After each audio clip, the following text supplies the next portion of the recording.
Good morning, Nigeria, and welcome to Daybreak on Trust Television. It's another beautiful Thursday morning after what appears to be a very long rest, Z. Well, on my part, I'm not sure about you. It's been a long holiday from the weekends to the Yuletides public holidays, and we have had a very deserved rest, plenty of food, plenty of merriments to go around, and hopefully we would be bringing you all the excitement, all the news from around the country on this edition of the program. I am Sunday Michael Ogo. And I'm Zainab Bala. Thank you so much for joining us on the program this morning. We move straight to the headlines this morning. Reps passed 21.8 trillion budget for 2023.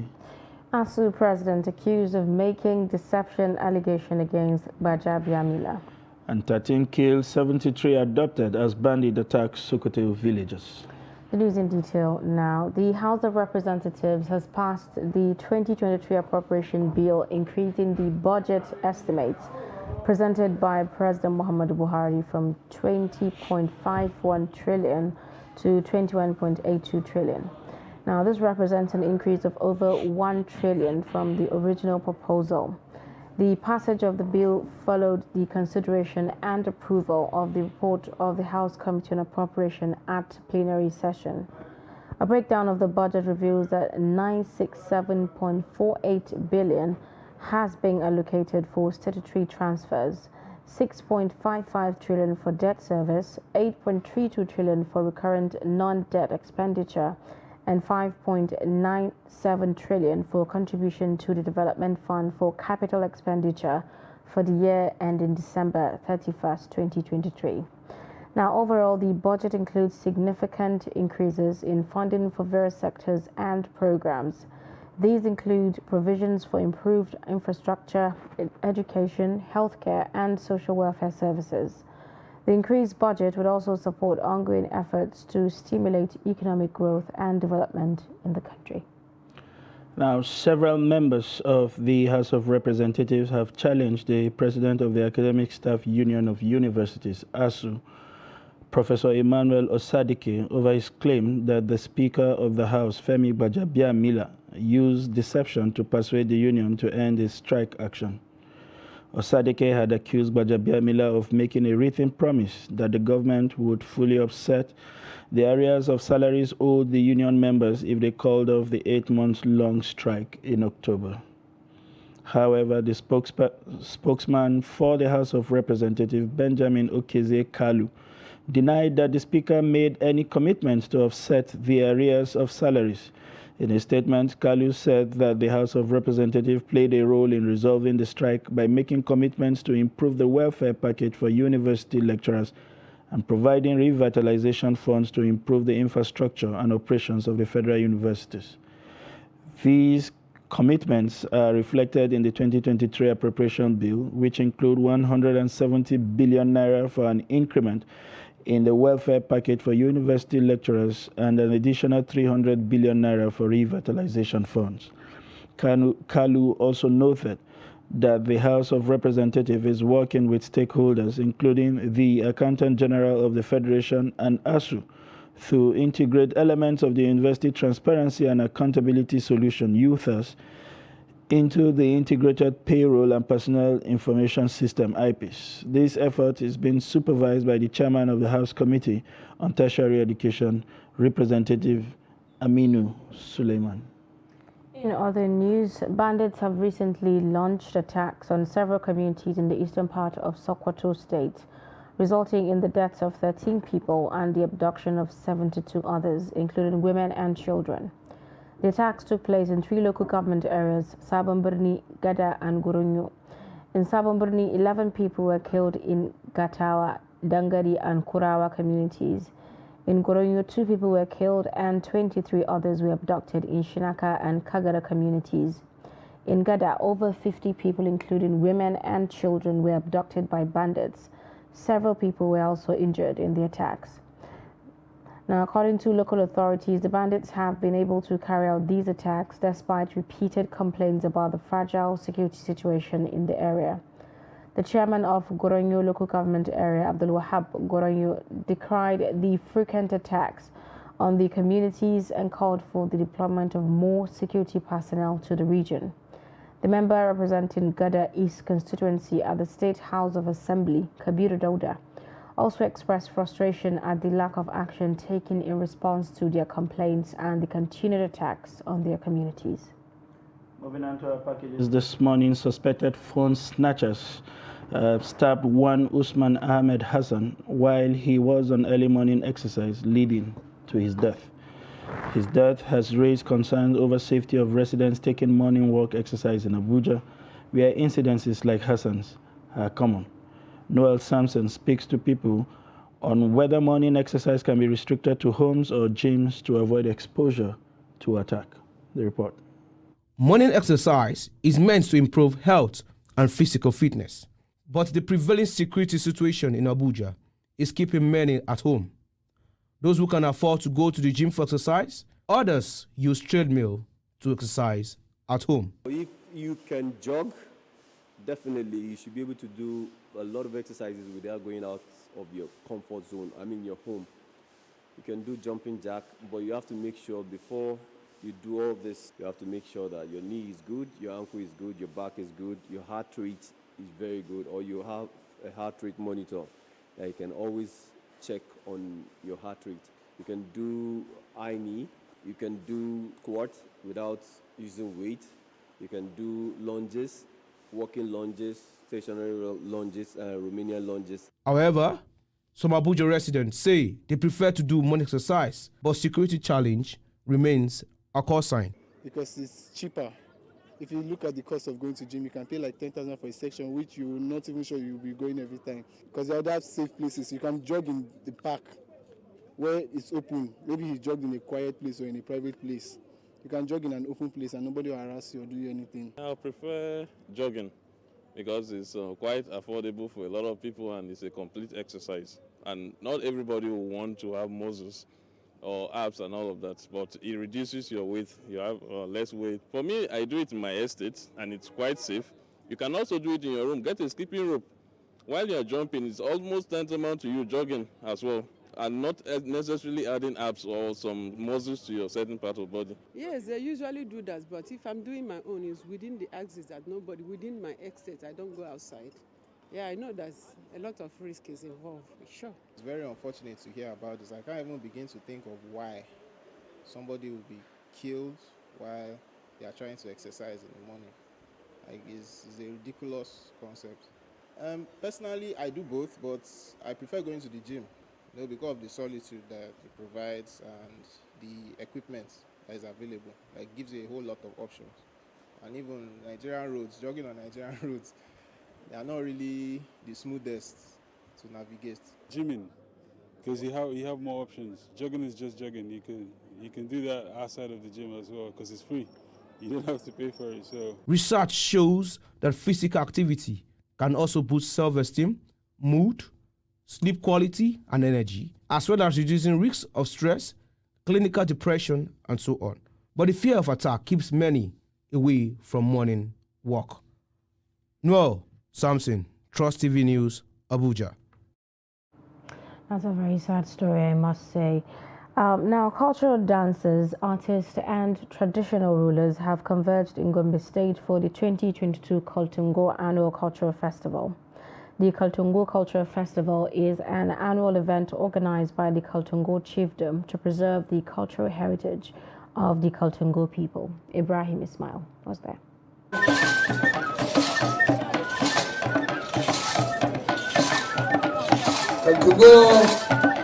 That was the mood at the 2022 Kaltungo Annual Cultural Festival holding in Kaltungo Town, Kaltungo Local Government Area of Gombe State. For years, the My Kaltungo Saleh Muhammadu has been championing the promotion of the cultural heritage of the people through the festival. Give us peace and makes my people happy. When people are happy, they rejoice, there's no room for maybe depression or something like that in their mind that will motivate them to do something bad. So keeping them happy is the secret of having peace among our people. Gombe State Government says the Kaltungo Cultural Festival helps in fostering unity among diverse people across the state, vowing to replicate the same program at the state level. And this event that we are holding today is helping to provide the bondage, the necessary support that is supposed to guide peace, tranquility, and security in our states. So I urge all to be law-abiding. I urge all to support the efforts and initiatives of people like the Michael Tungo. At the sideline of the event, artists, through their works, showcase the beauty of artistic materials of Gombe people. We mobilized the artists from Gombe and we selected the artworks from different artists from Gombe to come and display them here, because we discovered that this is a platform that aims at promoting culture and to promote ingenuity from our communities. So that's why we are here, to also display what we have. It is believed that the cultural festival will continue to bring people of diverse backgrounds under a single umbrella to promote peace and strengthen the cultural heritage of the people of Kaltungo Chiefdom. From Gombe, Ibrahim Ismail reporting for Trust TV. Interesting and colorful scenes there from Gombe. I'm sure you would have picked up one or two fashion styles from from what we saw on display. But what a good way to keep the culture alive and continue to remind generation after of what pre-Asian Gombe was like before modernization came in between. We will now take a short break. When we return, the program continues. Please stay with us.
But in a situation where you find that a person look at the same, not necessarily tribal or regional. but I have said that.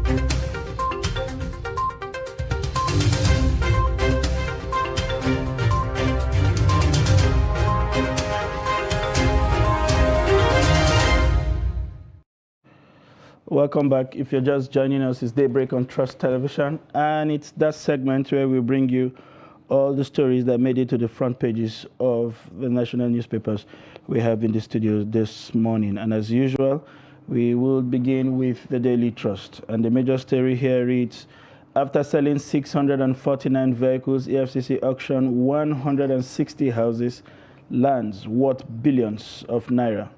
With the riders Desiani, ex-NIA DG houses, others up for grab. Government agencies, others to enjoy rights of first refusal, whatever that means. Expert comment decision, advocate due process. We will announce revenue from sales soon, spokesman. You'll find the details of this story if you get today's Daily Trust and open to page 4. We have one of the pictures of the forfeited properties there, very large and palatial expanse of real estate there on offer. We hope, like Z was telling me somewhere behind the cameras, that these houses are not sold far less than what the market values will be in return. That will be an indirect way of relooting what was recovered. If you add the cost of recovering this and the cost of personnel, that would amount to an exercise in futility, I guess. And to other stories on the front page, exploring 6th century old link between Kano and Algerian scholar El Magali. You would find this story on page 3 of the Daily Trust. I am fed up with my marriage, Ganduje's daughter tells court. And raps to ASU, Gbajabia Mila didn't deceive you. And to other stories, National Assembly raises 2023 budget by 1.3 trillion. I hope this doesn't stand in the way of the passage before the end of the year. Fiscal activities that shaped Nigeria's economy in 2022. You want to know what they are? You open to page 20 of the Daily Trust. Nigerian refugees turned taxi drivers sacked from Niger Republic. You'll find that story on page 30. And bandit kill 14, adopt 81 in Sokoto and Katsina. And to other highlights there on the front page. Still in captivity, 11 schoolgirls of FGC Brini Yauri have spent 562 days in captivity. And we have one student of the Bethel Baptist High School, Kujama, who has also spent 534 days in captivity. These are the major stories that made it to the front page of the Daily Trust. Okay, let's take a look at some more stories on the Leadership newspaper this morning. The Leadership newspaper is leading with a story about amid rising deficit debts, NAS increases 2023 budget by 1.3 trillion. That story is on page 4. And then 2023 G5 governors weigh Tinubu Obi options. That story is on page 7. Raises budget from 20.5 trillion to 21.8 trillion. Nigeria's debt profile may hit 70 trillion next year. The Senate is also saying in a rowdy session over Buhari's 22.7 trillion request, asks CBN to extend deadline for old Naira notes to June. You'd find other interesting stories as well on the Leadership newspaper this morning. Right at the top, Lagos lawyer, IGP orders killer policeman suspension. You read that story on page 6. And then the story that seems to be making headway in almost all the dailies this morning is about the auction. EFCC invites bids for 61 forfeited houses. Others, you can read up that story on page 10. And then on page 19 on the Leadership newspaper, gunmen bomb police headquarters in Anambra. Free suspects. 19 die in 2 Niger road crashes. And then you see the story about Ohanese President General Obiozo dies at 60. These are the major highlights on the Leadership. Moving on to the Daily Times, and the major stories there is with regards to the 2023 election. Again, Buhari wants security agencies to maintain professionalism, urges them to desist from behavior that could bring disrepute to their organization, Nigeria. You'll find the president there alongside with the Minister of Defense, General Bashir Magashi, and at the commissioning of the staff quarters of the Defense Intelligence Agency at the Du Karimu, Abuja, yesterday. The picture credit there is to the State House. And moving on to other stories, National Assembly passes 21.8 trillion 2023 budget. And to other stories, Bolanle Rahim commit an offense, pay dearly for it, force warns police officers. And to other stories, withdrawal limit, extend policy to June 30, 2023, Senate appeals to the Central Bank. 2023, Obasanjo fully backing Obi dirty campaign, says Oshitoku. And Ohanese Ndibo President George Obiozo is dead. Buhari requests restructuring of 22.7 trillion ways and means advances tears Senate apart. And I think these are the major stories, of course, as we have on the front page of the Daily Times this morning. Okay, quickly now before we take a look at a detailed review of some of the stories on this Nigeria this morning. Amid uproar, Senate steps down Buhari's 23.7 trillion request. Lawmakers argue ways and means advances not known to Constitution. And you see also domestic debt hits 22 trillion as NAS approves 819.54 billion supplementary budget. You'll see also on page 5 the story about the Naira redesign. Senate urges CBN to start implementation June 30th next year. And then security agents arrest 780 suspects, rescue 206 kidnapped victims in Kaduna. You see also another story on this Nigeria. Bolale, IGP orders suspension of errant policemen. Rep seeks ban of alcohol consumption by police. These are the major highlights on this Nigeria. And moving on to first news this morning, we have as the major story commotion in Senate over Buhari's 23.7 trillion extra budgetary spending request. As senators oppose, suspend strange ways and means expenditure request, passes 819 trillion supplementary budget as debt rises, and Senate extend 2022 budget implementation to March 2023, adjourns plenary to January 17th. And to other stories, 2023, it will be shameful for Buhari to hand over power to opposition, APC chairman. And Jagaban's army, children of Buhari Oshibajo included in APC Youth Campaign Council. And to other stories, Tinubu healthy, intellectually fit to rule Nigeria. National Assembly passes 2023 budget of 21.8 trillion. Reps tackle ASU president over deception allegation against Gbajabia Miller. And Wike killed Igbo 2023 presidency Ohaneze youth. Confusion, anxiety over Ohaneze Ndibo's President General Obiozor. Why I accepted Obi's campaign DJ appointment, Oshitoku. Old Naira note, Senate asks CBN to extend deadline to June. And slain Lagos lawyer, IGP suspends killer officer. To other story right beside the nameplates there, we have 2023 fresh crisis hits Labour Party over ZLP senatorial candidate Oshitoku's appointment as Obi campaign DG. National Assembly to spend 30 billion on severance allowance, inauguration of lawmakers. And 2023, Buhari charges security agencies to remain apolitical, says I am very difficult to satisfy. These are the major stories on the front page of First News this morning. On the Nigerian News Direct, confusion in Senate over repayment of 23.7 trillion CBN loan as NAS passes 2023 appropriation bill, raises budget by 1.31 trillion. Works and infrastructure, defense, education, health get lion's share. And then Senate approves Buhari's 819.5 billion supplementary budget request for 2022. You'd find other stories as well on the Nigerian News Direct. Omobolale Rahim, IGP orders suspension of Officer Vandi. And then Dangote Refinery awards scholarship to 460 students in host communities. You'd find another story that talks about reps want NNPC to suspend sale of oil mining license. Auction, EFCC invites bids for forfeited properties across the country. And then you see also another story that talks about 5 outstanding developments that defined Nigeria's capital market in 2022.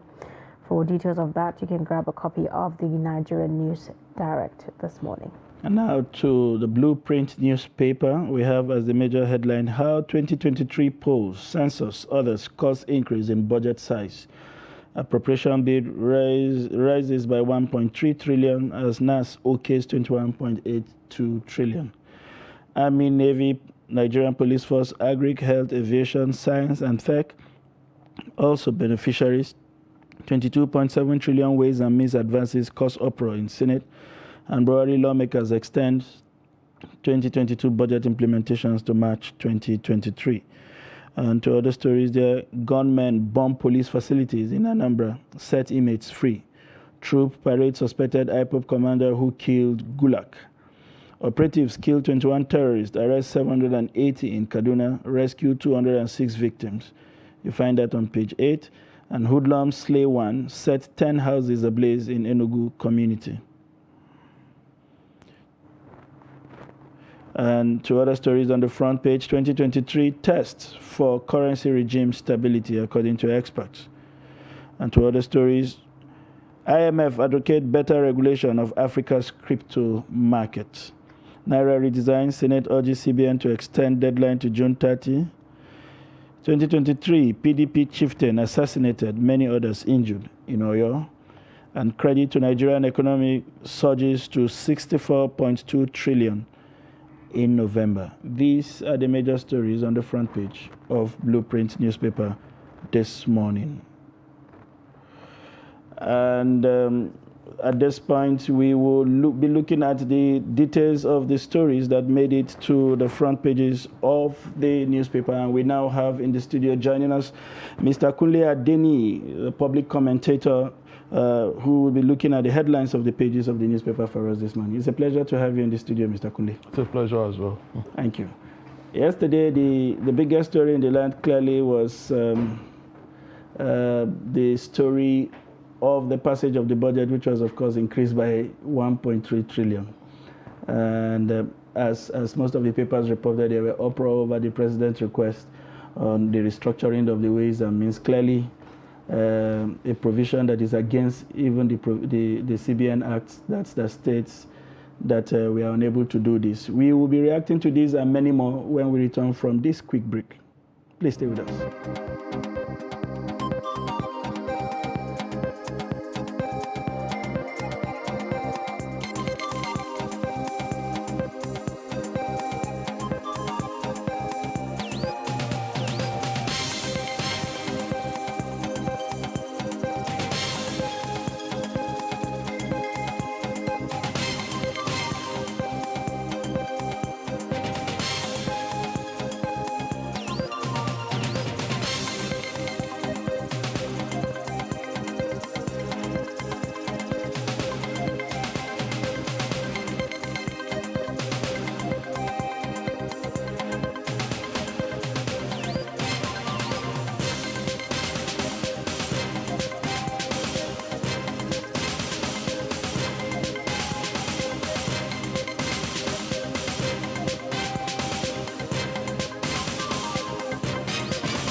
Where you find that a look like the same. Not necessarily tribal or regional. But I have said that.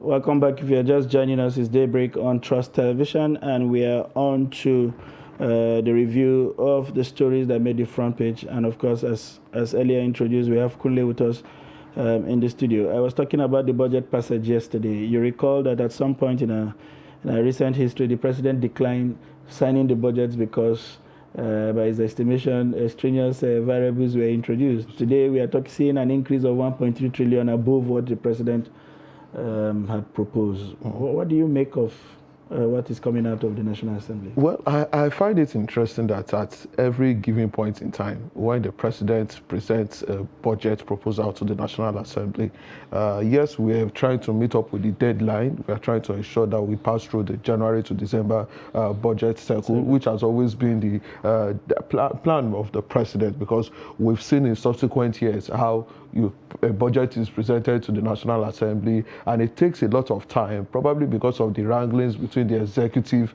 and the legislature before we have the budget passed. And you know, when you don't have a timely implementation of the budget, you can see what that does to especially the execution of some critical projects that need to be handled by the federal government. But I saw this story yesterday and I said, do we have a case where the National Assembly in itself is either helping us as a country, or they are responsible for the problems that we often find ourselves ourselves in, because like you rightly pointed out, this is not the first time. Sometime even the previous budget as well, you made reference to that. The president presented a certain amount. There was a time we had a 10 trillion naira budget that was proposed to the National Assembly. By the time the National Assembly will pass the budget, we saw a figure of about 11 trillion naira that was approved by the National Assembly. And the president made, like which you made reference to, the president said himself that what was passed by the National Assembly was not what was presented by the National Assembly. And it gave rooms for a lot of people raised eyebrows as to whether or not some figures were rightly inserted, or there was the issue of budget padding, which has also become another nomenclature where our budgeting figure is concerned, whether some lawmakers have inserted certain figures for whatsoever reason or the other, or there are certain exigencies that have warranted that the National Assembly approves, because of course we know that they have the role of checkmating the activities of the executive, but you also are they come under the guise of, oh, we have the powers of appropriation. But when you are talking about the powers of appropriation, your powers of appropriation, does it mean that when the president has given consent to a certain figure that he feels that yes, the executive can work within the time frame, should they be? I remember during this happened at the time, this controversy of powers of appropriation of the National Assembly, whether they have the powers to appropriate or not. It started during the time of Abdulmumin Jibril back there, who raised the alarm, and we saw the controversy. And the question is, since that controversy of budget padding, whether you can appropriate certain figures as against what the president has presented, the question is, should you continue to appropriate? Now, what has been done since, because it appeared at a point in time the president was he hesitated to give his final assent to a certain budget when he realized that, look, what we presented to you and what has been approved they are not the same figures. Is there a reason? But because there was a time frame at which the administration needed to get the budget ongoing and for full implementation, the president had no choice than to ensure that that budget was passed, even though the president clearly said it that he had reservations as to why these budgetary provisions and allocations were increased by the legislature, because it's not just about increment. Some people will say, oh, they have done their job, which is appropriation, but there is more to it than just the issue of appropriation. Absolutely. Because when you talk about, we went from 10 trillion to 11 trillion at some point in time, and the question was then, looking at the revenue challenge that we had as a country, some people will say, oh, we don't have a debt challenge, no, it's a revenue challenge. But I think it's a case of both, because when you talk about both the debt challenge, there is a reason why you are borrowing. The reason why you are borrowing is because you do not have the revenue to be able to meet up to whatever your plans and your proposed figures of what you want to achieve with your budget is, as far as your budgeting preparation is concerned. Now, talking about debt, now it seems like with this increase, our debt profile is projected to be about 70 trillion. Isn't that too huge for us? I mean, it's too much for us as a country, but then do they see that it's huge for us, especially when the government at over time told us that, look, we don't have a debt problem. And I wonder how we don't have a debt problem when you look at our debt profile currently at about 40 trillion thereabouts, if I'm not mistaken. Now, just oppose that 40 trillion to the current projection, which says that by the end of the administration, we are talking about an expected debt profile of 70 trillion naira, as against where we were coming from, where we had this huge debt burden, and we were able to get debt relief. Now, the question is, the same way we were able to get such debt relief, do we have a plan, a follow-through plan that says that, look, this will not be a burden to us. We can actually get some of these agencies and some of these international organizations to help us reduce our debt profile. Because the truth is, if we have not been able to look for ways to internally generate revenue to fund this budget, then by the time we borrow here and there, and that is why there is the controversy of the ways and means that we are seeing over the CBN loan that the government is also being asked that they want to restructure. There is a reason why that loan exists as advance in terms of money that you are expecting to come in, and the money has not come in, and the money has been provided for. And there is a reason why you can even take that money in the first place for emergency purposes, not just the fact that you know the money is available and you just want to take it as you wish. There is a reason why. And I will expect that it's not just about the Senate saying, oh, you have already spent this money. Can we now, as an oversight body, which is the legislative arm, now get details? It's not just coming to tell us, oh, you want to restructure the loan. There were purposes for which the loan was set aside. If you have taken these loans, what was the reason for taking the loans? Were there appropriate approval for you taking those loans from the CBN? And then what have you used those loans for? Because we have a situation where accountability seems to be a problem with us, where government and governance is concerned. People just take funds, people allocate public funds, and certain expenditures at which these funds have been spent, we cannot account for it. That's right. Talking about accountability, quite a number of things that we need to look at, because these are very sensitive issues. Zena talked about 70 trillion. I think it's important to put on record here that the ways and means is not even added to our debt profile already. I mean, 24 trillion, if you add that to whatever exists, that's huge. That is about the size of our national budget, that aside. My worry is in increasing this size, budgets, the civil society organization that primarily police the Nigerian budget, came out to say last year, we inserted extra projects, not just raising the value of budgetary provision, but extra projects worth about 1 trillion. And we have done that this year. And so you said something that was important. How do we interpret the rules of appropriation? Is it in introducing extraneous variables to what has been proposed, or in evaluating whether the amount assigned is appropriate or under or below what can finance those projects? Because I remember the Vice President said they will approach the Supreme Court to challenge the interpretation of that appropriation. What exactly is right? Isn't this just the introduction of wastages to national budgeting cycle? I mean, you have clearly stated it, because in the first place, when you have a 20 trillion naira budget, the question becomes, do we have the resources to fund that 20 trillion naira budget, for instance? And what has the level of implementation be? Even because, yes, we understand that the economic realities on ground right now, I mean, there is inflation. So you understand that whatever figures we usually have before for certain projects, particularly, which is the good side of this budget, it's not all criticism. I mean, we know that there are capital projects that need to be completed, as against in the past, where we had so much huge allocations going to salaries and the likes of them. But there are capital projects that actually need to be completed by the administration. And we know that there is inflation right now. So, but the question is, yes, how much of that inflation has really affected government that warrants the legislature to taking advantage of the situation of increasing our budget? Don't forget that why there are also reservations is the fact that there is also election year coming up. So are you telling me that by the time you approve the funds now, for instance, and we don't have all the resources, what is left for the incoming administration? This government barely has a lifespan of 5 months. And out of that 5 months, I think, if we are going to be sincere with ourselves, for the first 2 months, I don't know how much of governance we are going to see. For the last 3 months, yes, we would see, but I mean, to what extent? So the question is, it's not just about always increasing and say, oh, because of inflation.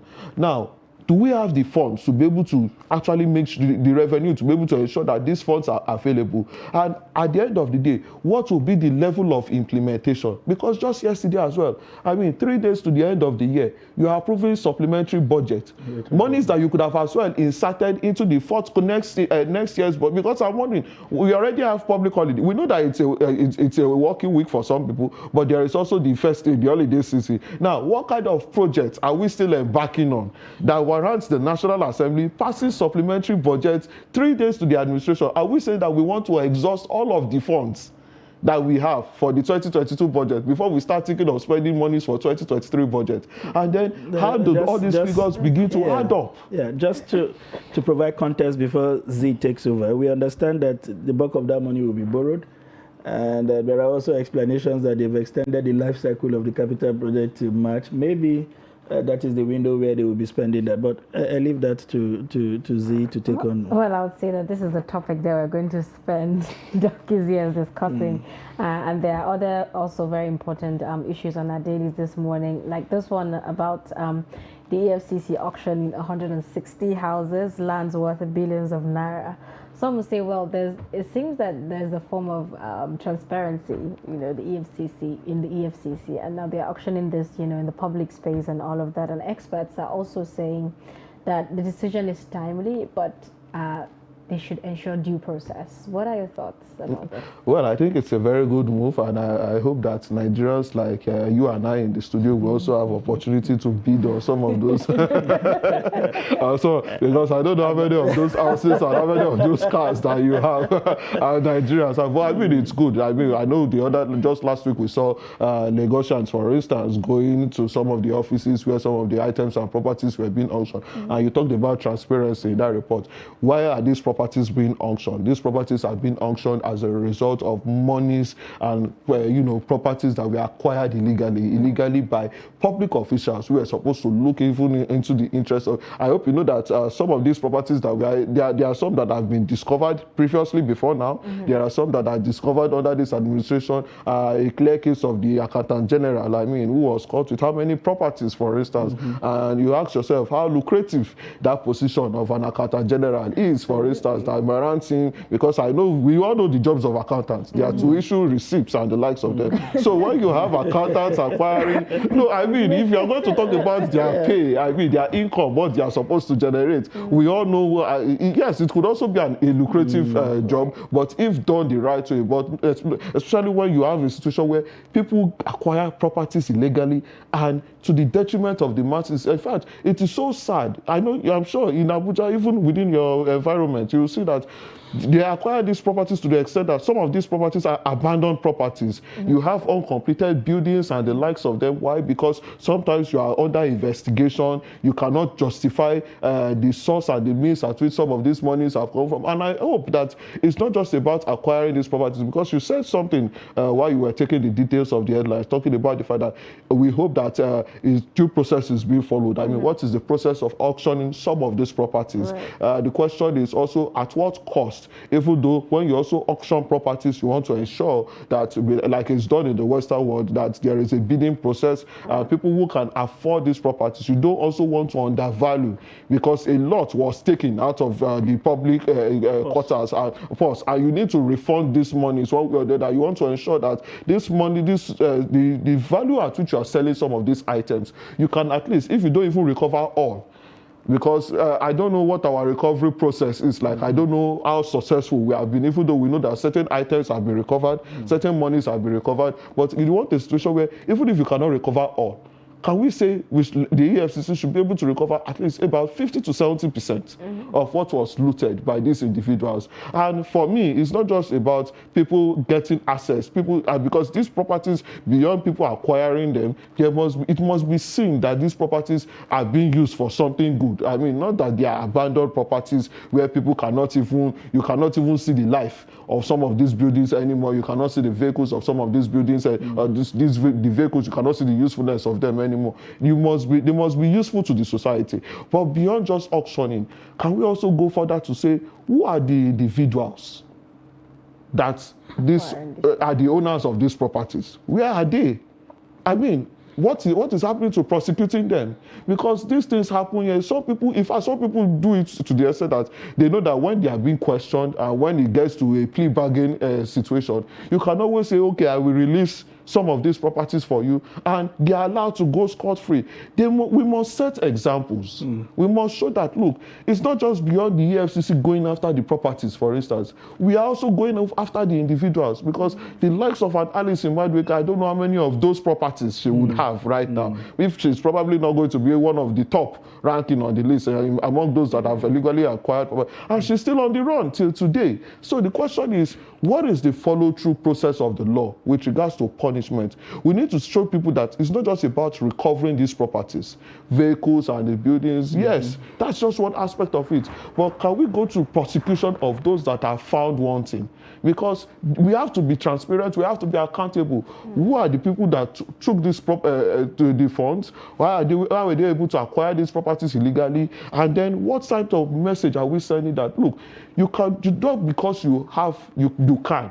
You cannot just go into government, dip your hands into public funds, and there is no punishment whatsoever that comes with it. Beyond the forfeitures, we must see the punishment that comes with it, and we must also ensure that Nigerians we are able to account every money, like you rightly said, because we also have another part of transparency is all of the monies that I've gotten from the proceeds of this item. Can we account for it? And probably this issue of the loans that we have been talking about, that we have been borrowing, will it also help? Can the EFCC also help the government by providing these monies to them and saying that, look, we have recovered some of these monies, as against putting us and probably leaving generations yet unborn indebted to funds that they know nothing about. Let's also contribute it and say, these critical areas where government needs assistance, we can also give you these funds as what we have recovered from proceeds of corruption. Interesting. I recall that in the recent briefings of the Attorney General, he did state that some of the funds that were recovered, including the related funds, have been invested, if you like, or injected into the Lagos-Ibadan Expressway, the Abuja-Kaduna-Kano Expressway, as well as the second Niger Bridge. Well, there is also the argument by some experts that usually these funds were stolen. If they return before you apply them to project, it should be appropriated. So if they were appropriated, we will know how much we had put in and how much came in from external sources. But that will be arguments for another day. We take on another story. There seem to have been so many killings within the festive period. We took the one of, in earlier reports, the fella who was killed while jogging around his estate. Today, Daily Trust is reporting that bandits killed 14, adopt 81 in Sokoto and Katsina. Leadership is reporting that gunmen bombed police headquarters in Anambra, 3 suspects. At the same time, the IGP is ordering that the policeman who shot the lawyer lady returning from Christmas season be investigated. There appear to be too many killings going on. When would we be able to I'm talking about the security forces now, be able to put, their arsenals into proper use, by curtailing this number of killing? Life is becoming very cheap in Nigeria, if you like. What's your take on all of this?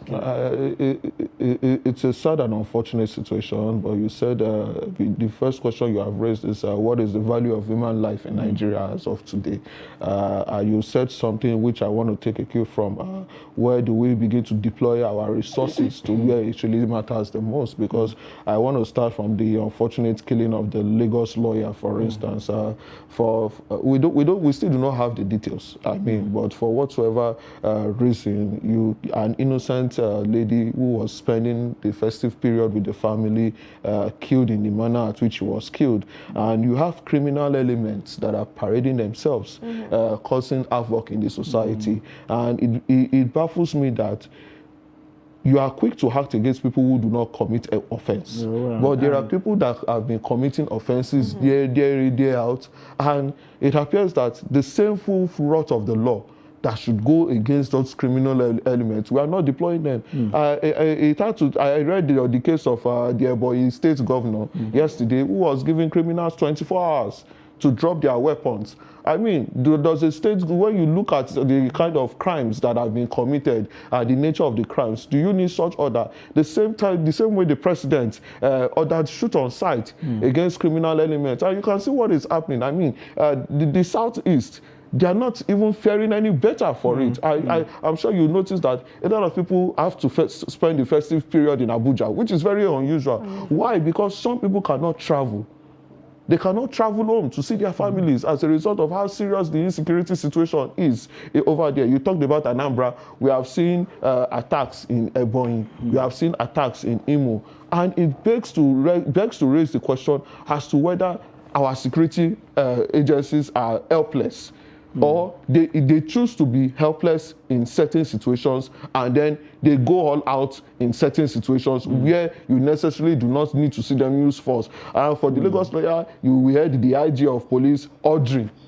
I mean, does the IG even need to give that order for someone carried out an unlawful act? That's a criminal activity, unfortunately, from someone who is supposed to be enforcing the law. So we have criminals on one hand, And we have people who are supposed to be enforcing the law also engaging in the criminal activities. So who is going to actually stop these criminals in their tracks?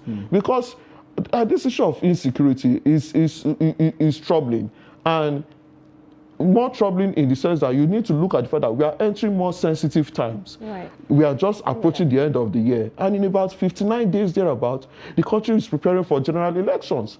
And beyond the height of the ordinary civilians, how they have been affected by this, the trauma that some of them have had to go through. The question is, I listened to the commissioner of the first PRO who was giving assurances about the safety of our elections. And I'm wondering, with this height of insecurity that we have not been able to curtail in some of the parts of the country, not just the southeast, we have Zamfara too, we have Katsina, we have Sokoto. I mean, with this height, can we go into elections with our full chest and say that, look, the environment will be secure and looking at how volatile elections are also in Nigeria. So there is a lot that is around this issue of insecurity in Nigeria today. And the truth is, the security agencies cannot afford to fold their arms right now. We have talked about the fact that if it means deploying a lot of people into these areas that have been largely affected, unfortunately, the problem that some of us have, and also being on the field, having to cover some of these incidents, is that, look, we have a situation where our security agencies have always been reactive rather than proactive.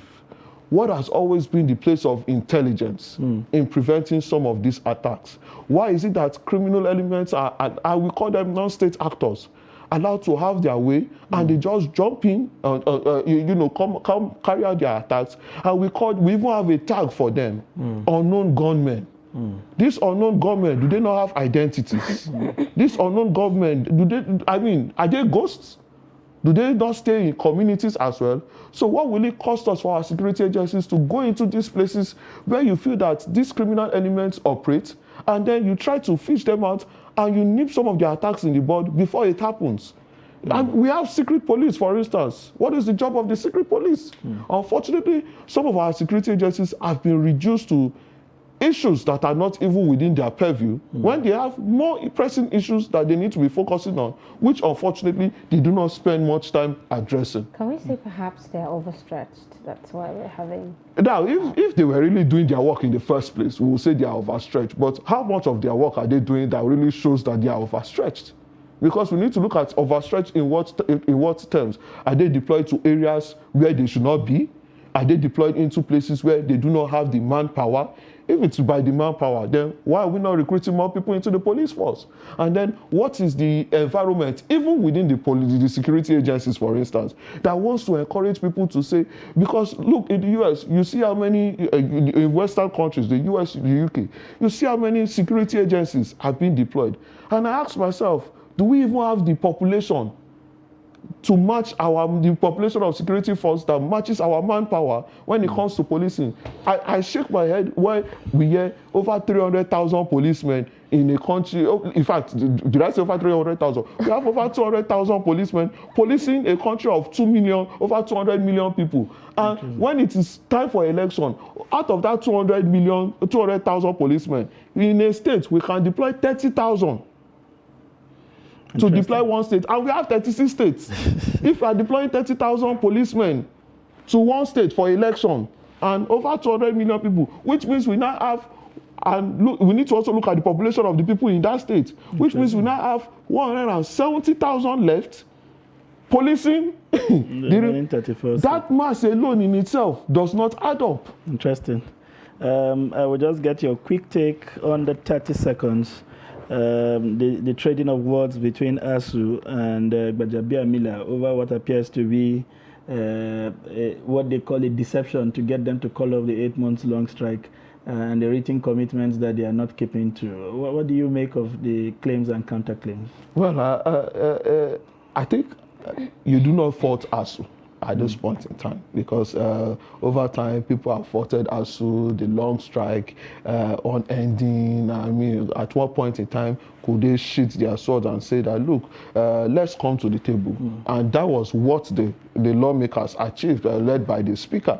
But when you hear recent pronouncements by the Minister of Labor and Employment talking about creating, I don't think his comments of recent times have been helping matters at all. At a point in time where you would have expected this whole situation had been subsided, and he comes and he says that, look, they may forfeit their pensions for the period of the 8 months and their wages that they were on strike. I mean, you do not expect them to keep quiet, because they are already, they're still hot from the fact that you have to take them to court and you have to compel them. And even after compelling them, the truth is, how much of good faith have we seen on the part of government to say that, look, yes, we made certain promises, and some of those promises were premised on the fact that you have to go back to the classroom first, and then we'll meet up. But having gone back to the classroom, has the government met with its demand? What, on the part of the leadership of this speaker, what was promised to them? Because they will hold on to it. We saw, I mean, the strike lasted for 8 months. I hope this is not another warning sign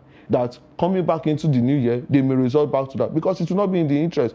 We already have our education system that has been affected, that has taken several steps backward. What will it cost us? And I hope we increased our budget to 21 trillion. I hope, like the president said at some point in time, that more monies have been approved for ASU, that it is going to be reflected, because government must also show good faith. You cannot encourage someone to go to work and what the person needs to be well taken care of, you are not making provisions for the person. Absolutely. I wish we had all the time in the world to look at this, but I can assure you that on a different day we'll be extracting all the issues with regards to what was promised in all of that conversation between the House of Reps and members of ASU, and what needs to be done, like you rightly identified, to keep our classrooms open, especially at this critical time, having lost 2 academic sessions in what appears to be a series of strike. We have been talking with Kunle Adeni, a public commentator, and I'm sure you have enjoyed every bit of the insight that he had brought to the table with regards to looking at the issues, the major issues that made the front pages of the newspaper this morning. It's a pleasure to have had you join us this morning, and we hope that when we call again, you will find time to join us. I'll make myself available. Thank you very much. We'll take a short breather at this point. When we return at the top of the hour, the show continues. Please stay with us. But in a situation where you find that a look at the same, Not necessarily tribal or regional. I have said that.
TV, documenting the Nigerian story.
Good morning, Nigeria. Welcome to Daybreak, reaching you live from the nation's capital. It's 8 a.m. here in Abuja. I'm Zainab Bala. I am Sunday Michael Ogu. It's a pleasure to have you join us at the hour. Our headlines for you this morning. Police arrest traditional title holder for sodomy in Zaria. EFCC announces sale of forfeited properties, invite bids. IGP recommends suspension of Lagos police officer involved in fatal shooting of Rahim. And the news in details. Police in Kaduna State have arrested a traditional title holder in Zaria for allegedly sodomizing a 14-year-old boy. The police spokesman in the state, DSP Muhammadu Jalige, has stated that the suspect will be prosecuted at the conclusion of the investigation. The elder brother of the victim, Malam Hamza Zubairu, reported that the incident occurred on December 9 in Kwabai area of Zaria. Zubairu explained that the suspect, a neighbor of the victim's parents, used to be held in high regard in the neighborhood. According to Zubairu, on the day of the incident, the suspect asked the victim to bring some money into his room and then followed the teenager into the room and locked the door. The title holder then reportedly drew a dagger and threatened to kill the boy if he raised an alarm about what was about to happen. The victim was left traumatized and did not initially tell anyone about the incident until he gathered the courage to tell his aunt. Hajia Haishatu Ahmed, the coordinator of Salama Sexual Assault Referral Center at Gambo Suwaiba General Hospital in Zaria, noted that the center received a request for medical attention for the victim and has sent its findings and diagnosis to the Zaria City Divisional Police Headquarters. In other news, the Economic and Financial Crimes Commission, EFCC in Nigeria, has announced its plans to sell off properties that are the subject of final forfeiture orders. The sale of the 61 units of luxury apartments, plots of land, and apartments across the country will be conducted in accordance with the EFCC Establishment Act 2004, Public Procurement Act 2007, and the proceeds of Crime Recovery and Management Act 2022. The properties being sold include 24 units of luxurious block of flats at Banana Island, Lagos, 21 units of luxury terrace and block of flats at Thornburn, Yaba, Lagos, 16 units of 4-bedroom terrace duplex at Heritage Court Estate, Port Harcourt, and various apartments and plots of lands in Lagos, Abuja, Anambra, Ebonyi, Gombe, Kaduna, Delta, Edo, Kwara, Cross River, Osun, and Oyo states. The auction is open to the general public with the exception of individuals and corporate entities that have been or are currently being prosecuted by the EFCC, as well as directors of such companies and employees of the EFCC. A competitive bidding process will be used for the disposal of the properties, and interested parties have until 12 noon on January 9th, 2023 to submit their bids, the statement read. The Inspector General of Police in Nigeria, Usman Baba, has recommended the suspension of an Assistant Superintendent of Police involved in the shooting and killing of Lagos resident Omobolanle Rahim. The ASP, Drambi Vandi, is attached to the Ajah Divisional Police Headquarters of the Lagos State Police Command.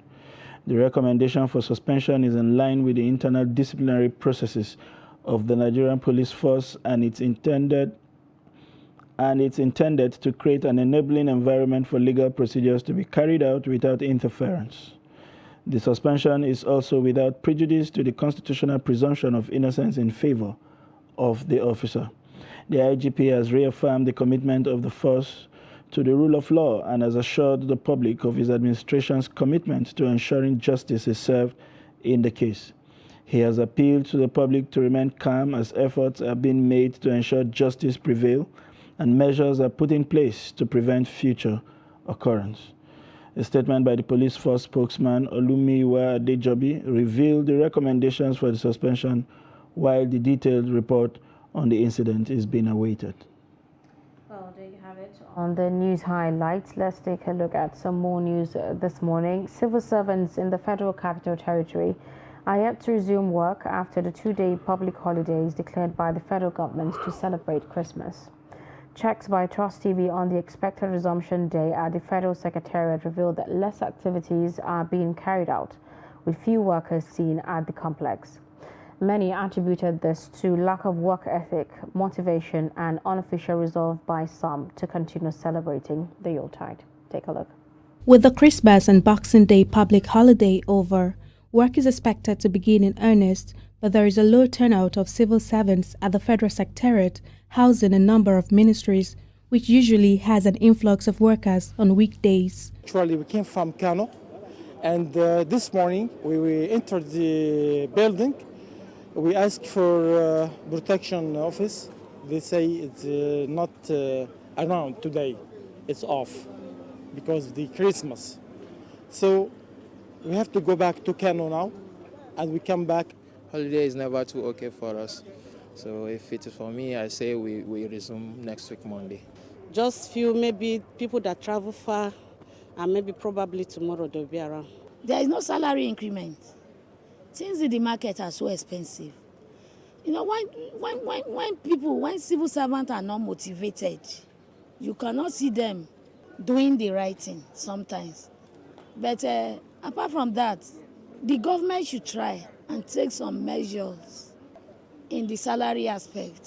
Some of the civil servants blamed the low turnout of workers after the holidays on the fact that some of the workers were on annual or casual leave and had traveled for the Yuletide. It's the end of the year.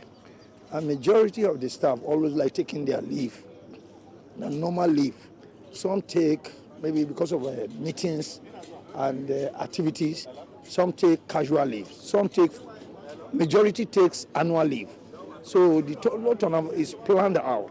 We Nigerians, we use opportunity a lot. Once an opportunity is given to us, we want to utilize it above the normal days. The holiday actually was enough for us to celebrate the Yuletide, but people overdo. Although it is not business as usual, many are optimistic that activities at the Secretariat would pick up in earnest after the New Year celebration. Aisha Salihu, Trust TV News, Abuja. Interesting there to listen to people complain about civil servants not being motivated as the reasons why they would not resume after the officially declared public holidays. Moving on, President Muhammadu Buhari says security agencies will be engaged in the various support services in the 2023 election, which includes distribution and monitoring of classified materials and other logistics. Speaking at the commissioning of the Defense Intelligence Agency newly acquired estates in Idu Karimo, Abuja, the president urged agencies to be apolitical and maintain a high sense of professionalism in accordance with the standing operations procedure. Kainde Amadu brings us the report. The newly inaugurated staff accommodation for the DIA contains 16 units of 3-bedroom terrace buildings with boys' quarters and 48 units of 3-bedroom flats, all en suite. It underscores the president's belief that befitting accommodation will enhance productivity and coordination of activities of staff of the agency. It is an opportunity for the nation's #1 citizen to acknowledge the efforts of the agency in tackling security challenges plaguing the country. With another challenge looming in form of the 2023 elections, the president is advising that the best approach is to remain apolitical. Let me reiterate, as we approach our general election in 2023, security agencies will be engaged with various support and assistance in the elections, particularly with distribution and monitoring of classified materials and other logistics. This must be done professionally and in accordance with standard operation procedures. Acknowledging the president's commendation, Chief of Defense Intelligence, Major General Samuel Adebayo, says much of the progress made is due to President Buhari's approving requests for technical intelligence and advanced technological acquisitions. Most of the newly acquired technical equipment, he says, have been deployed and are helping to address the security challenges across the country. We have continued to carry out the Defense Intelligence Agency's mandate conscientiously with positive outcomes. Prioritize technical and communication aspects of intelligence in support of the armed forces operations and activities within and outside the country. We have also successfully dominated the threat environment with a combination of special intelligence operations and non-kinetic activities. These operations have recorded huge successes that have continued to deny the enemies of state cohesion and capabilities to withstand our fighting forces. The investment of the DIA in staff quarters is expected to complement its vision of achieving improved national security by reducing accommodation challenges for its workers in the Federal Capital Territory. From the Federal Capital, Kehinde Amodu, Trust TV News. You're also watching Daybreak on Trust Television. Let's take a quick break. When we come back, the program continues. Stay with us.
Welcome back. If you're just joining us, it's Daybreak on Trust Television. And moving on to our conversations this morning.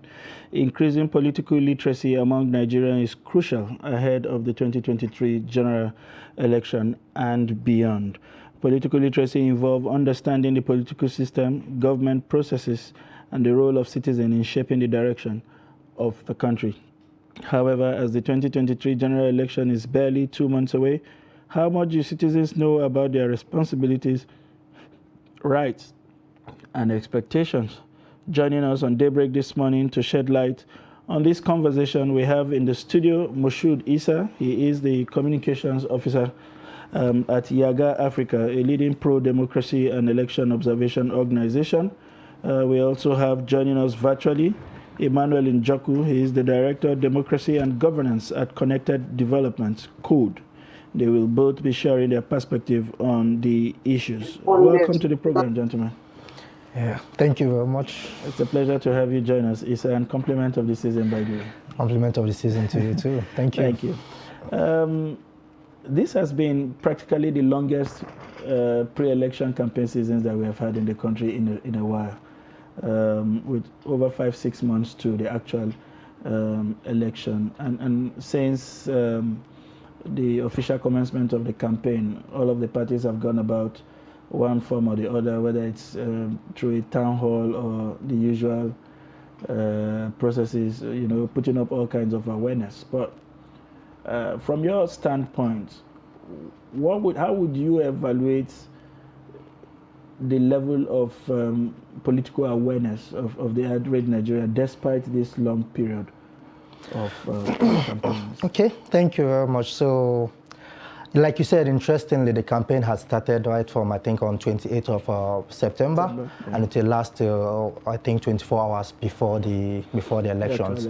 It provides opportunity for first political parties to actually canvass for votes, and then opportunity for the commission itself to educate citizens on the electoral process and what they need to do. And then, of course, we know civil society organizations at this point in time are also doing a lot of voter education campaign.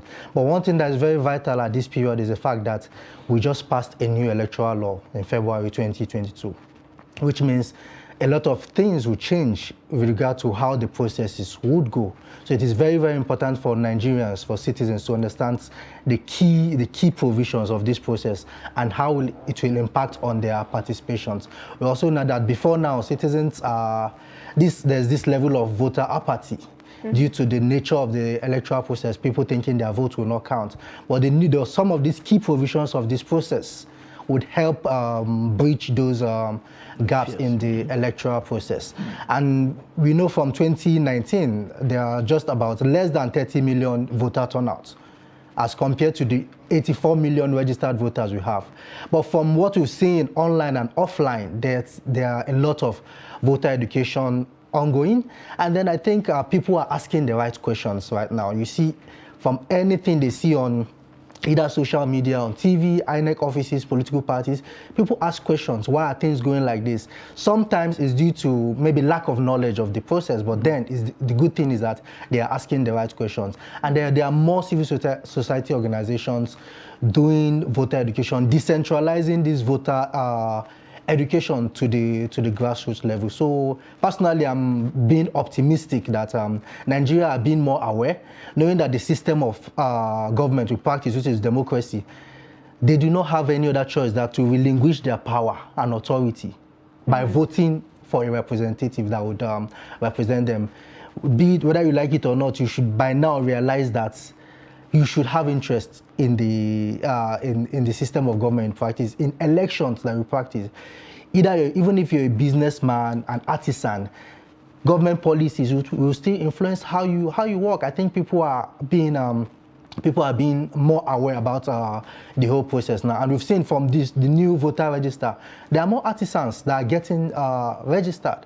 So it's a sign that people are being more aware, and we are being optimistic that as the PVC collection is ongoing till I think middle of January, we'll have more people collecting PVCs, and not just collecting PVCs, but voting on election day. Okay, now before we move to Emmanuel, you mentioned about taking this advocacy to the grassroots level, because I know and I'm sure that a lot of people that actually do the voting are people at the grassroots level. How aware would you say they are on voter processes, election processes, and particularly the new Electoral Act? Do you think there is enough education about that at the grassroots level? First, number one is we know awareness is not necessarily something you can quantify and saying, oh, out of the 94 million registered voters, 84 million are aware, but then if you look at the level of, for instance, civil society organizations, the one I know,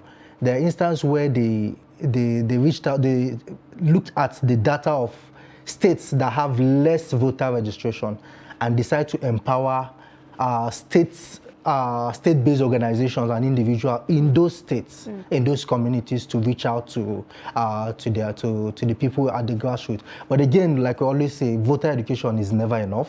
Right. It's never enough, because we have to harness every form of media platform to actually reach out to to our people in the grassroots. Again, it's never enough, like I said, but this is December. We still have like 2 months to the election. It means there's still time for enough to be done, especially with the knowledge of the Electoral Act, because there are a lot of misinformation or inconsistencies or misunderstanding around how even the bimodal voter accreditation system will work.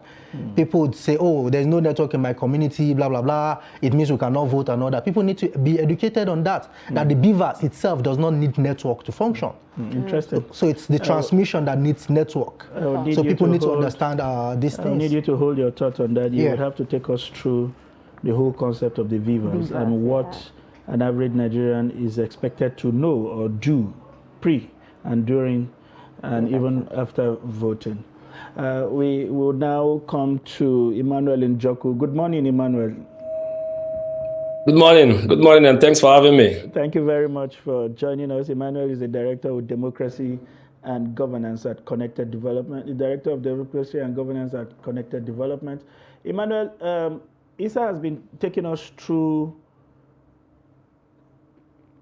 some kind of evaluation of the kind of voter education we have seen, given that we now have a very long pre-election period. I'm talking about campaign period before the actual election.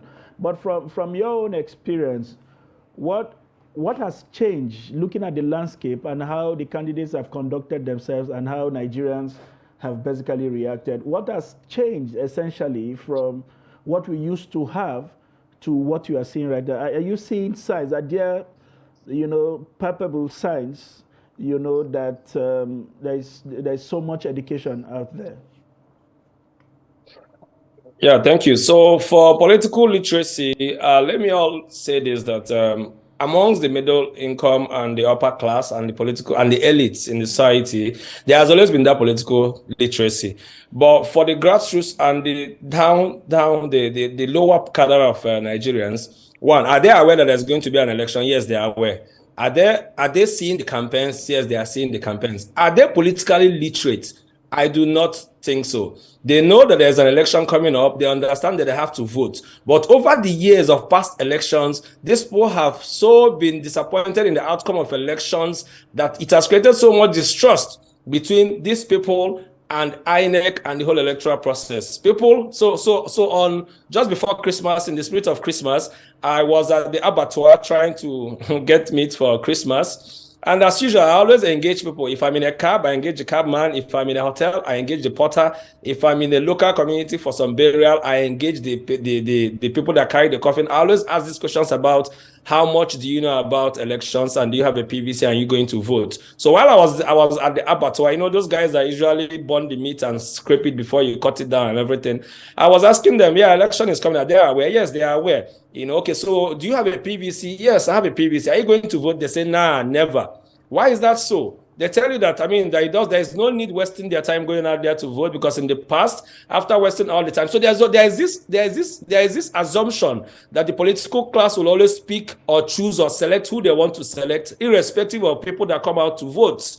And so the people down there have this total distrust. But for the elites in society, who in the past do not vote, I'm expecting that there's going to be a huge turnout of this class of Nigerians coming out this time to vote. Because in the past, they said the elites don't vote. They only watch elections on TV and on Twitter. The reason simply is because you come out, you spend the whole day queuing up under the sun, and eventually you cast your vote. But at the end of the day, the results are manipulated because our electoral laws were very weak. But with the improvement in the Electoral Act, like my brother, my guy Moshood mentioned, is a game changer with the introduction of technology, with the BVAS, with the biometric accreditation, with the transmission of results. Citizens can actually follow this process, and the political and the elites in the society who have access to such information understand that the game has changed. So I see a lot of elites and middle class upper income earners in Nigeria turning out to vote, because now they're believing that their votes are going to count. But for the people down there, the grassroots, the political literacy they have is that they have to come out to vote, and that your PVC gives you access to collecting 3,000 to 5,000 naira on election day. So your PVC is a license for your vote to be bought. So they come out on the election day with a transactional state of mind, knowing that. So I was in Anambra in 2017, and I met this huge number of people who were begging me as an election observer to beg the poll class and election and the INEC election staff that they want to vote, but they had their temporary voters card. They were not able to get their PV, permanent voters card, before the election. And they were they were literally crying, begging. But there was nothing I could do. But just some few minutes after, when I went behind the primary school, and I saw that they were being paid for 33,000 naira for votes. And those same people were there begging. So they were not passionate about going to vote, but they were begging so they were able to get the 3,000 naira to vote. So for the people, the grassroots, they still do not have the political literacy to understand that a vote translates to good governance, that voting on election day has impact on the cost of transportation, has impact on the cost of beans, has impact on the cost of a bunch of plantain, the food, the school fees. Interesting. We would come back there. We seem to have some technical.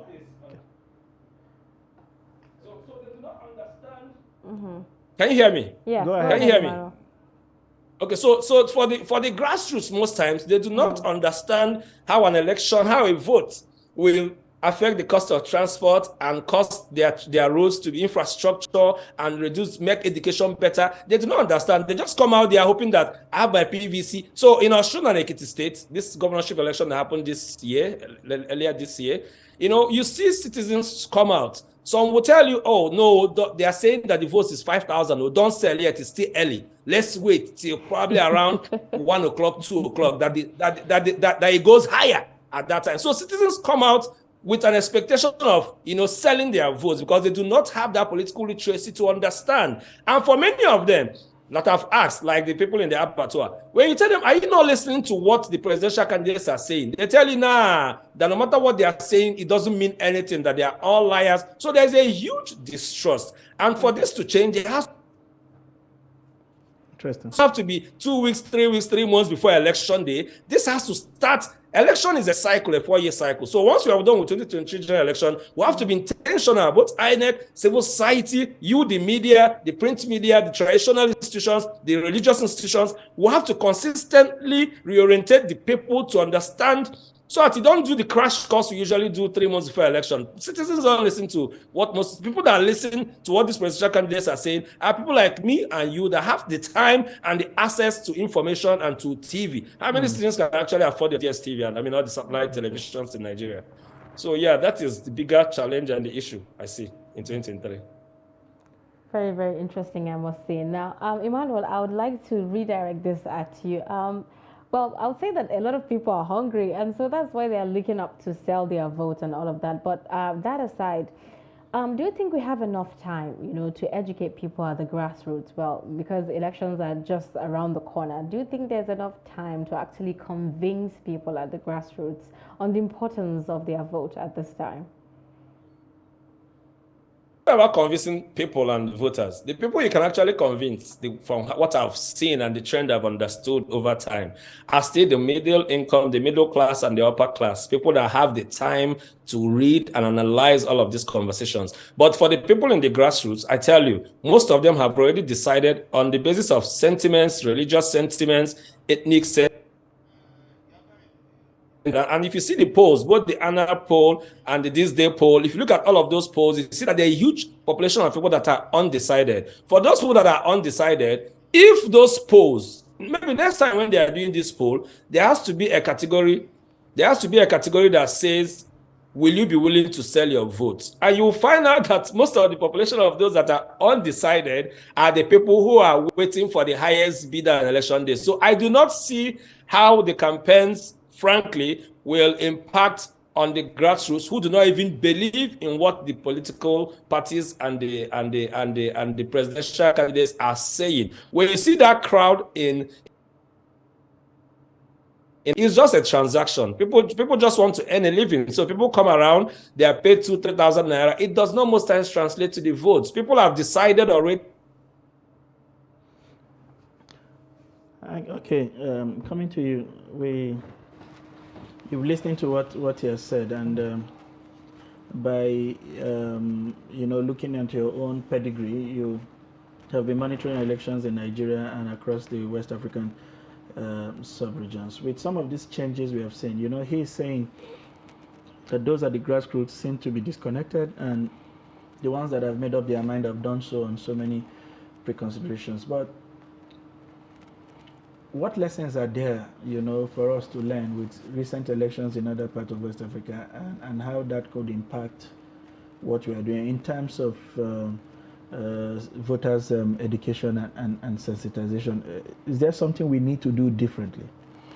Yeah, there's a lot we need to do differently. To start from the fact that the just concluded election in Kenya had over 60% voter turnout, and that is the lowest in their history.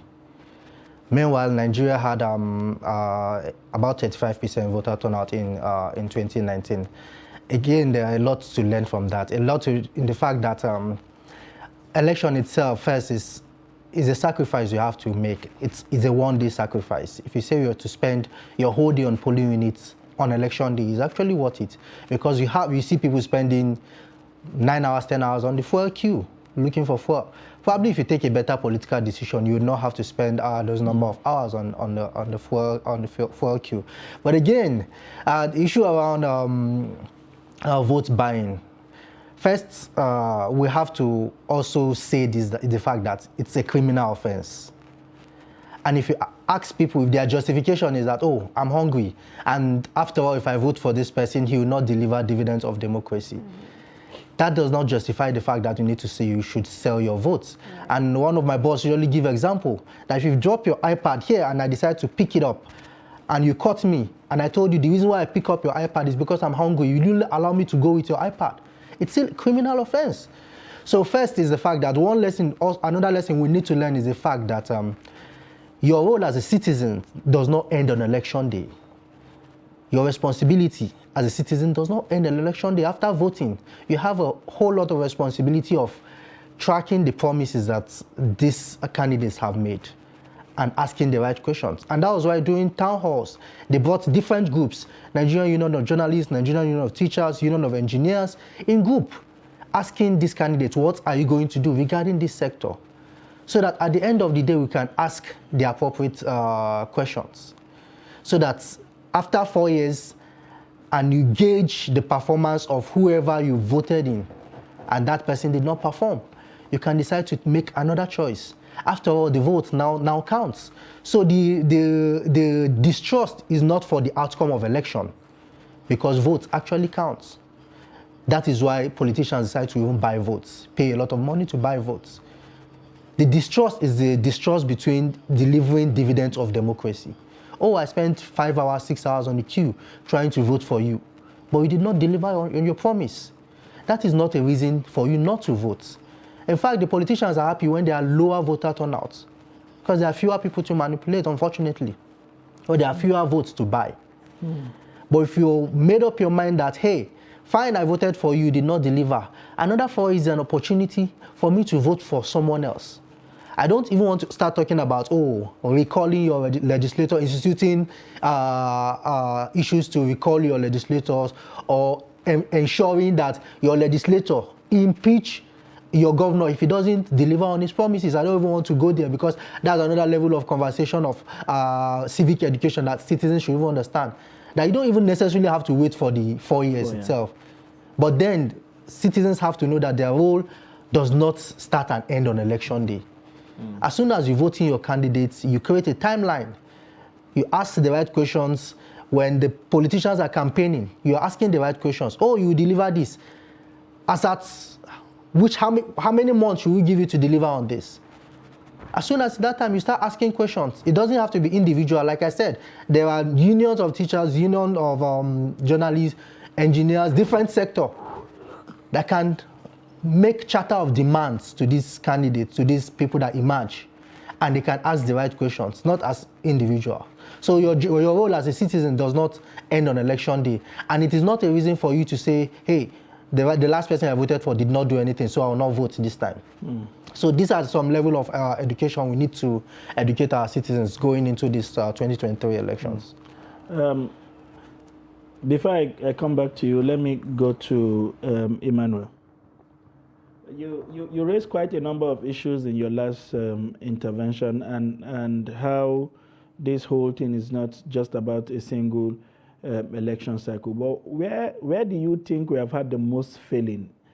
Is it in not having sufficient enlightenment from civil society organizations like yours, or it's in the failing of the current people? You know, sort of Zainab talked about hungry people, how we have weaponized poverty to the level where people have stopped putting on their thinking caps. So where do we find this gap the most? Is it in the elected representatives not being connected enough with people to understand the linkages between them and their representative, or generally is in the failure of government, as it were?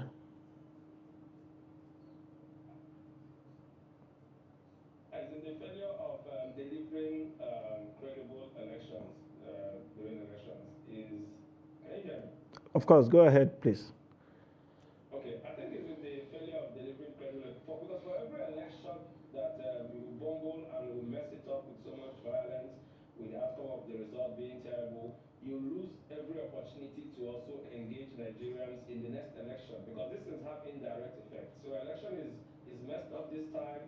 I mean, my kids who are getting up to 18 years and above for the next election, I'll tell them, don't go out there. It's violent. You can get shot in the head. So do not go out there. So for every election that will fail to deliver a very good, credible, even looking at international best practice to give a good election, we will miss the opportunity, because elections are very popular. I don't think there's any Nigerian who is 10 years and above who does not know that there's election coming up, because every day on your TV, your local channels, there are posters, there are billboards everywhere. Everybody knows that there's an election. But understand, and frankly, you see the Electoral Act with all the sections of the Electoral Act. The citizen of Nigeria, regular citizen of Nigeria, does not really need to understand every single section of the Electoral Act. I mean, I'm an election worker. I do not even exactly know every section. So, but the citizen simply needs to know that he needs to turn up on election day at 8:30, get accredited, cast his vote, and then let the results reflect exactly what the people voted. And if that happens, I tell you, a lot of Nigerians will turn out to vote, not minding, I mean, the details of the Electoral Act. You know, but again, we keep saying this because I'll give credit to INEC, I give credit to all the electoral stakeholders. A lot of improvement has happened in our electoral laws. You know, a lot of things has changed. In the past, you know, in the past, overvoting in our elections was simply checked with a number of registered people, the number of people that are registered in a particular unit. If there are 1,000 registered persons in a particular unit, you know, they will thumbprint. so you over thumbprint 1,000, then it is now said that. But the electoral laws, as amended, no, the new electoral law rather, because it's repealed, they have totally repealed the old one. The 2022 electoral, the overvoting in itself right now is no longer about the number of registered people in a particular polling unit, but it's about number of people who have been accredited to vote.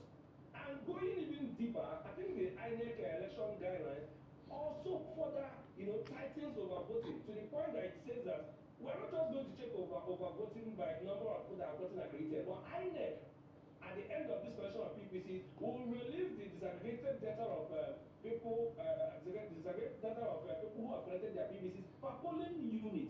So if a particular polling unit has 1,000 registered persons, but the number of PPCs that were collected is 400, irrespective of number of people that got accredited, that the votes cannot be more than number of people who have collected their PPCs. So this gives citizens also a bit of control to know what to expect in a particular polling unit, and it puts a check on political thugs and political criminals who want to rig and manipulate numbers.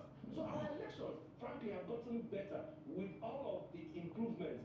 But we'll now have an opportunity in this February and March to now do the needful. One, as INEC, security agencies, because I said the security agencies are critical stakeholders. If our elections need to be credible, security agencies need to sit up and stand up to do the needful. Because INEC does not provide security. INEC is just to go on election day, come out and, you know, deliver an election. But if the security personnel stand up, and like President Buhari has advised, and they are apolitical in the next election and will give a good election, trust me, by 2027, the number of voters will probably increase up to 60%, like we've seen. We observed the election in Kenya. Okay. For every election cycle that happened in Kenya, the least vote where they had about 60% voter turnout. You will see elections where they have 70, 80% voter turnout, and these are real numbers, not manipulated numbers. Okay, So, and yes, and Joko, before I come back to the studio, I would like to explore a bit more of what you have said. You've talked about the processes engendering confidence for the next election. Would it not be correct to also say that what we have seen in Ekiti, as well as Oshun, would have given a lot of hope? We also saw that with the FCT by-election, the neutrality of the electoral bodies, the fact that the wish of the people, you know, was manifest in the outcome of the election. Are these not sufficient signs or pointers to what to expect in 2023? Yeah, thankfully, looking at the elections that happened after the 2022 Electoral Act was enacted, The FCT election was not that good. Then Ekiti, was fair. Then Oshun, I think, was much better. Yeah, of course, this will elicit interest in people to come out and vote. But then again, I ask you, how many citizens in the grassroots across Nigeria are even aware that there was an election in Ekiti State? How many people in faraway Abia State or in faraway Zamfara are even aware that there was an election in Ekiti or Osun State? Talk more of knowing how the outcome was. So for the elites and for the middle class, like I've always said, well, I'm expecting there is going to be a huge turnout of voters amongst these people. Because these are people who are following the process, these are people who understand the process, and these are people who are going to come out and vote. But for those grassroots, they have the highest number of people who will always come out to vote. But the question is, are they voting their conscience or are they doing transactional voting? And that is where the work lies in the next 4 years to get down to traditional institutions, religious institutions. There are churches that are mosques in every community. Before the interest of political parties start manifesting close to the election, those 3 years when the people who have won elections have moved to the state capitals and to the federal capital of Nigeria, within those 3 years without political interest, that is where the conversation and the orientation and the enlightenment needs to start happening. So within that 3 years before the last date in the election cycle, we must have gotten a lot of people to understand and believe that every vote you cast has an effect on everything that has to do with your life, on your planning. Look at people, most people don't go to farms anymore. The people you put into power are the people who are supposed to provide security for you, but they don't understand that voting is what will provide security for them to be able to go to farm and be able to take their goods to the market to earn an income. So all these conversations needs to go to the traditional institutions, to local media houses, community-based organizations across Nigeria. Then, I mean, about federal NOA, Nigeria National Electoral Agency, they say or rather they claim there is 774 local governments across Nigeria. But I mean, I don't know if they're taking it up.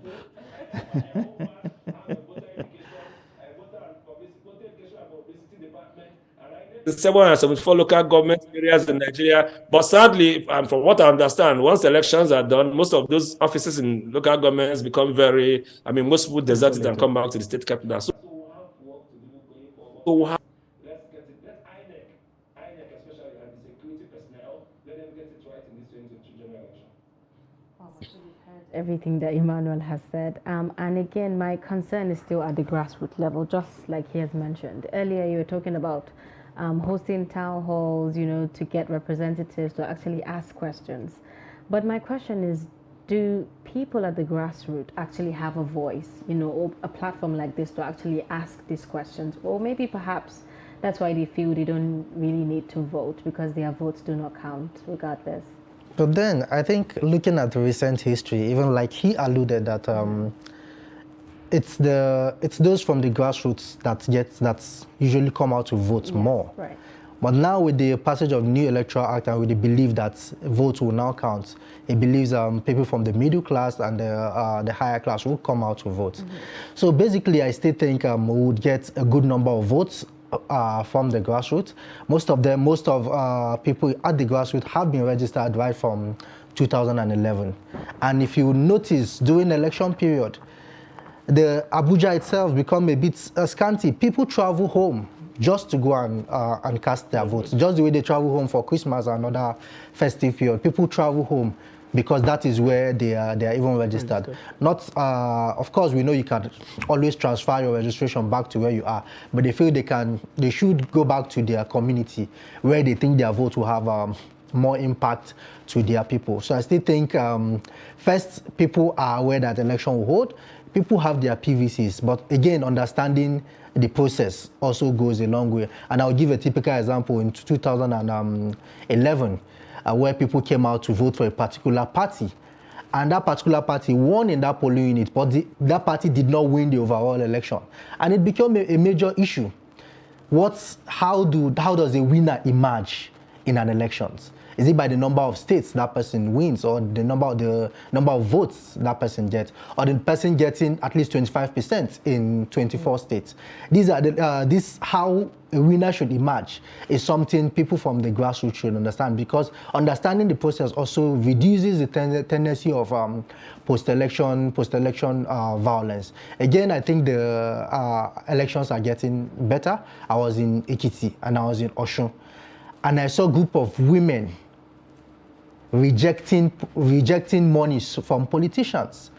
So these things are minute incidents that we can always see and be hopeful of, that these things can decentralize across the grassroots. So I think we'd still have a good number of voters coming out from the grassroots. I think the large number of those that registered between 2021 and now are largely from the middle class, and those that have not registered before, and those that just turned 18. But if you look at the voter register, you still see people that have registered right from 2010 who already have their PVCs. Of course, even though we know there are still over 15 million uncollected PVCs right from 2011. So the campaign now should be, first, people should understand the process. Of course, there are instances where people are agitating against the use of technology, against the use of beavers. People thinking it only has to do with internet. Yeah, and if there's take us through that process now. You know, as a voter, what do I need to know come election, pre-election and election day? What are the things I'm supposed to expect as I walk into my polling booth in a bid to cast my vote? So as you approach the polling units, the assistant presiding officer will approach you, first look at your PVC and confirm you are in the right polling units first. And then you'd join the queue when it's your turn. The beavers will be used to scan the barcode at the back of your PVC to confirm your details is on the beavers. The idea is the beavers deployed to a polling unit has the total number of registered voters in that polling unit configured into that beavers. Oh. So you cannot take that beavers to another polling unit unless you have to reconfigure it, right? And what we also need to understand is that no matter who buys your PVC, it is only the owner of that PVC that can use that PVC, unless the person is also taking your thumbprint along. Because the beavers verify your fingerprint. If your fingerprint could not be verified, it will verify your facial. That's why it's bimodal. It does two functions: verify your fingerprint and authenticate your facials. So that is why we say no beavers, no election. If the beavers cannot accredit you, then you cannot vote. So they'll scan your barcode, confirm your name is on the voter register, you authenticate your fingerprints. If it works, fine, there's no need to even go through your facials. But if it doesn't work, we can also use your facials to confirm that it is the same person. And then you'd now be given the ballot paper to go and cast your vote. That process does not need any form of internet. Okay. It's just like your phone that without the data. Yeah. You can easily search names on your contacts and see, and also check pictures on your saved information, because the information, all the registered voters, their information, their facials, their thumbprint is already configured into that beavers. So as soon as voting has ended, they're expected to, the result has been all computed and pasted. The form EC80 has pasted on the wall. The presiding officer is supposed to snap that result and upload on what we call the INEC result viewing portal. Okay. So we know that most times manipulations happen when we are taking results from polling units either to the ward or to the local government level. Right. Okay. But by the time you get to the local government level and you manipulate the result, the collation officer at the local government level already seen the result you've uploaded on the IREV. Are you also going to upload the number of accredited voters on the beavers? As soon as you're accrediting each person, it's already updated on the beavers. Okay. So what I'm saying is, are you going to transmit all the total number of accredited persons on the beavers? So the form EC80 will have total accredited voters, the result of each political parties, spoiled ballots, rejected ballots, all on that, then you upload. Okay. So there's no how the total vote cast will be more than the total number of accredited voters. So by the time, if you try to manipulate before you get to the collation center, then you have explanation to do. And then the law says if there's discrepancy between the result on at the polling unit and the one uploaded, the one uploaded will supersede. If there is discrepancy between the manual result you are taking to the collation center and the one you've already snapped and uploaded at the polling unit, the electronic version will supersede. Because the electronic version was the one you snapped at the presence of everyone and uploaded at the presence of both the voters and the party agents. Interesting. So anything could have happened while you were taking this result to the collation center. But then in locations where you could not upload that result, like I said, you only need internet to upload. And you need as limited as even 2G internet to upload results. What you do is you attempt to upload, and that upload will queue up, just like your WhatsApp message. Yes. If there's no internet, it's just pause. Right. As soon as you take maybe 10, 20 steps, and then it's automatically upload. Which makes it easier, and there's discrepancy. The one you've uploaded would actually supersede, which means people can go online on that result viewing portal, inecresult.org and then .ng, don't access that result, and people can actually collate results before it's even officially announced by the commission. So it makes the process even more transparent. Right.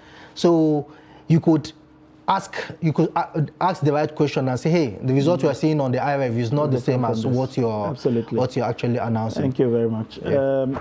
Emmanuel, we are coming back to you. I would like your final thoughts on what Moshood has said.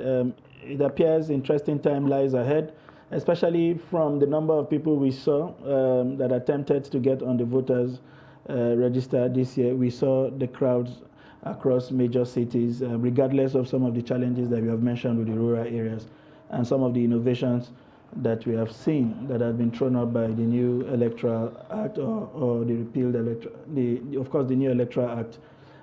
What are your expectations come February 25th, 2023? I mean, are we going to see an altogether all new kind of election in Nigeria?